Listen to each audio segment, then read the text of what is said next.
projet, je crois, c'était deux choses.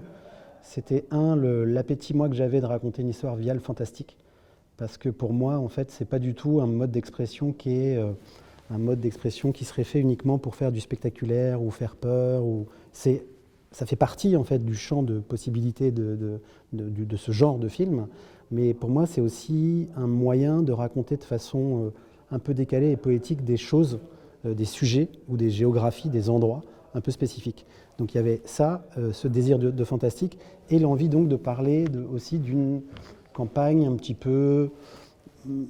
un peu loin des lumières, quoi, de la ville, un petit peu déclassée. Et en fait, ce qui m'amusait, c'était d'essayer d'imaginer, c'était le postulat du film en fait, comment, si on est à la campagne, un petit peu perdu et loin de tout, comment est-ce que peut-être des forces anciennes peuvent ressortir. Et ça, voilà, ça c'était un des aspects du projet. Et après, la troisième chose qui était importante pour moi, c'était de parler justement de l'enfance et des peurs de l'enfance. Parce que moi, j'avais très peur quand j'étais petit et j'habitais à la campagne. Et donc j'avais notamment chez mes parents, donc c'était en Normandie, une chambre qui donnait sur l'extérieur avec la nuit noire et des bruits, des gens qui passaient, en tout cas je le croyais. Et du coup, ça a développé un petit peu chez moi, comme ça, mais comme chez beaucoup de gens, hein, une espèce de peur du noir, quoi, qui est finalement assez classique. Et pendant l'écriture du film, en plus, j'avais mes enfants, comme ça a été assez long l'écriture, et en parallèle d'autres projets, j'avais des enfants qui faisaient des terreurs nocturnes. Et en fait, donc c'est d'être vraiment dressé debout dans son lit avec les yeux qui sortent des orbites, avec une peur panique, qui n'a pas de cause en fait.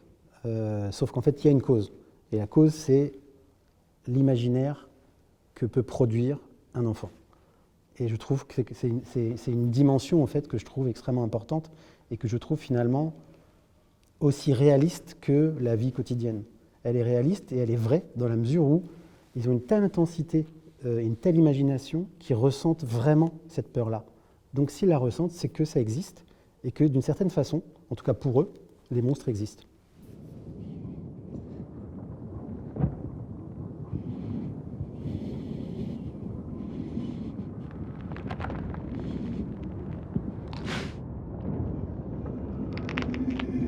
C'est une idée qui vient assez tard à l'écriture et où il y avait un truc qui me manquait en fait sur l'enfant, où je sentais qu'en fait l'enfant il était un petit peu comme tout le monde, quoi. Et il y avait un truc qui me gênait, et c'était non pas qu'il ne faut pas parler de gens comme tout le monde, mais je trouvais qu'on se privait, puisque c'était un film fantastique, qu'on se privait d'une dimension intéressante avec l'enfant. Et donc très tard, en fait, j'ai eu l'idée de lui donner ce handicap auditif en me disant que, mais c'était pour le caractériser, en fait, pas pour faire des effets. C'est que s'il a un handicap auditif, ça veut dire qu'il est dans sa bulle. Et en fait, ça raconte le personnage que je voulais raconter, qui était un peu coupé du monde, qui se raconte des choses, quoi. Et à partir de là, en plus, c'est une espèce de champ d'expérimentation super pour se dire, bah ok, donc en fait, il y a des problèmes auditifs. Donc qu'est-ce qu'il entend quand c'est coupé, ou même quand c'est un peu ouvert, ou comment il perçoit des présences de l'ogre que d'autres n'entendent pas forcément comme ça. Tiens, il a coupé son appareil. Donc en fait, c'est comme de couper le film.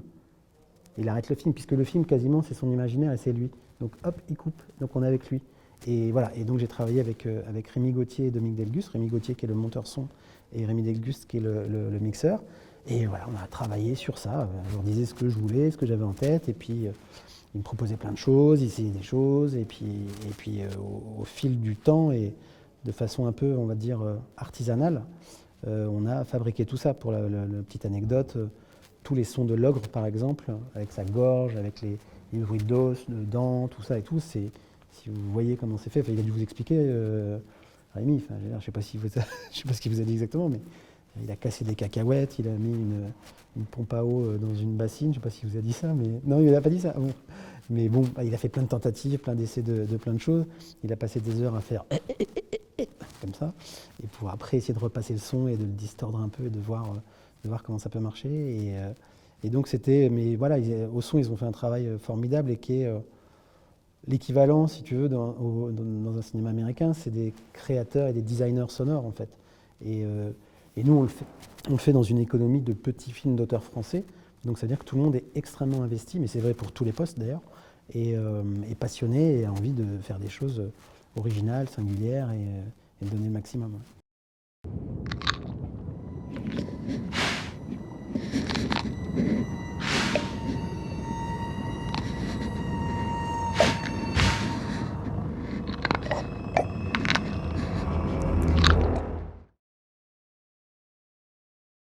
puisqu'on travaille sur la nuit et sur un enfant qui a peur de la nuit, il faut qu'on aille travailler sur la densité. Donc plutôt que réfléchir le film en partant de la lumière pour après assombrir, on partait vraiment de l'obscurité. Et de se dire, ok, qu'est-ce qui est dans l'obscurité, comment on travaille les noirs. Du coup, on savait déjà qu'on allait renforcer les contrastes et qu'on allait beaucoup silhouetter. Il y a beaucoup de présence, beaucoup de contre, tu vois, avec la lumière qui vient derrière ou des silhouettes qui marchent sur une colline. Ça, c'était des choses qui étaient déjà réfléchies à l'écriture. Et après, dans la collaboration avec Pénélope, bah, on a fabriqué ça, et puis elle sait comment le fabriquer, et puis voilà, on échange quotidiennement en fait autour de ça. On s'échange des photos, on discute, on voit des films. Donc après, on parle le même langage, on a les mêmes référents. Et voilà, et après, on fabrique. Pendant très longtemps, quasiment jusqu'à la préparation du film, c'était une présence. Et je ne savais pas comment vraiment bien l'incarner, la déterminer. C'était quasiment une ombre qui bougeait, et qui était très, très, j'allais dire virtuelle, mais qui était très impalpable, quoi. Et en fait, à partir du moment où on commence à fabriquer le film, ces questions-là, elles se posent très concrètement. C'est-à-dire, mais comment, qu'est-ce qu'on va filmer? Comment on va le filmer? Qu'est-ce qu'on va voir? Qu'est-ce qu'on ne va pas voir? Et du coup, quand on rentre dans la fabrication, eh ben, j'ai dû faire des choix, en fait. Donc, on a hésité à faire une présence et une espèce d'obscurité ou de silhouette, mais qui aurait été en virtuel, donc par ordinateur. C'était trop cher, et en même temps, je me rendais bien compte qu'avec toutes les interactions avec l'enfant et avec le nombre de plans et tout, c'était quelque chose qui était trop compliqué. Et donc, à partir d'un moment, j'ai opté, mais pendant la préparation du film, pour l'idée que ça devait être incarné par quelque chose. Et après, c'est très rapide, c'est-à-dire donc ça va être incarné donc par qui, par quoi, par un acteur. Et là, le choix pour moi, il était clair, c'était que je ne voulais pas faire un ogre classique, dans le sens où souvent les ogres sont représentés, on voit sur les illustrations de Gustave Doré, qui sont des illustrations du Petit Poucet, par exemple, c'est des contes qu'on connaît, où les ogres, ils sont très massifs, ils sont très gros, ils sont très imposants, parce qu'ils mangent les enfants. Donc les enfants, voilà, ça fait grossir. Et moi, ce qui m'intéressait plus, c'était du coup d'aller contre ça. Et donc contre ça, c'est quoi? C'est quelqu'un qui est grand, qui est maigre, et dont on va se dire, tiens, bah, peut-être il a faim, en fait. Il a faim, il ne peut manger que de temps en temps, donc en fait, voilà. Et donc on a commencé à travailler là-dessus, et c'est là où on a travaillé avec Olivier, qui m'a proposé des choses aussi. Et j'ai casté un comédien, et à partir de là, le triptyque entre Olivier, moi, le comédien, on a fabriqué des choses, rajouté une prothèse, les dents, fait tout un design, fait des choses sur le corps, et après des choses qu'on a aussi magnifiées, entre guillemets, par effets spéciaux. Donc on le fait grandir, on l'a filmé sur fond vert, fond bleu d'ailleurs souvent, et après donc avec les effets spéciaux, on le change de dimension. Et donc du coup ça a été à l'arrivée en tout cas un mix entre personnages réels maquillés, quoi, grimés et puis travailler avec des prothèses et effets spéciaux.